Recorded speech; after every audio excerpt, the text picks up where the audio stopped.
CTV5 continues our investigation into maternity deserts. That's a term for counties where there is no OB or labor and delivery care. You'll find them across the United States, but there's a higher concentration in Kansas and Missouri.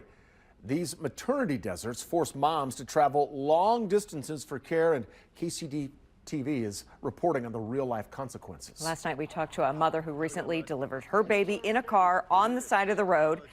Now, mom and baby in that case are both fine, but doctors are warning about the dangers of these type of emergency deliveries. So tonight we're focusing on another danger, high-risk pregnancies. Here's KCTV5 investigative reporter Angie Racono. Camden Cunningham is Jennifer's fourth child. One of her biggest concerns was simply finding a high-risk doctor in her area. She reached out to her former OB for help. I said, "What am I going to do?" And she said, "I honestly don't know." Jennifer lives in Garden City. She had a pregnancy-induced blood clot in her leg with her first pregnancy, which required blood thinners. She took preventative medications in her other pregnancies. Her high-risk healthcare solution? The highway. 6 hours to Kansas City to the University of Kansas Health System. I drove there every 4 weeks for my normal checkup. And they actually did it in Topeka rather than in Kansas City, so it made it about a 5-hour drive instead of a 6 or 6.5. Her birth plan was an induction, but she knew she might not have 6 hours to travel by car.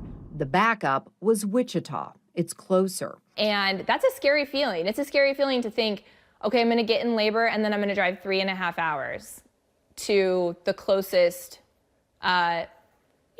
serious maternal fetal medicine hospital. Jennifer reflects a new reality as hospitals close maternity units.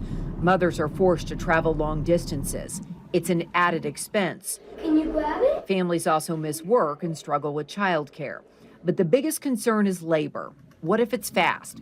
Jennifer says it's a conversation she's had with other pregnant moms. What happens if you do? Where are you going to go? This is the latest map from the Kansas Hospital Association. What you see in yellow is a maternity desert. This 2023 map is already changing. We discovered 2 new deserts where OB units recently shut down. Now, as I look at the map out there, all of those counties, including the one I was at, have stopped doing obstetrics. Dr. Mosier says the closures started about 15 years ago, but accelerated in the last 5 to 6.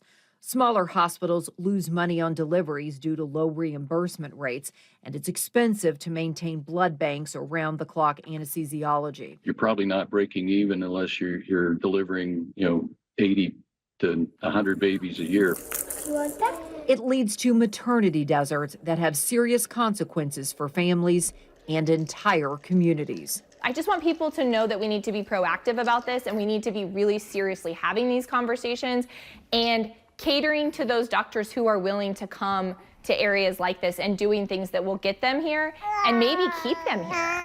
Our investigation continues online with more information on what rural communities are doing to improve health care for women with healthcare collaboratives between community providers and larger health systems like the University of Kansas.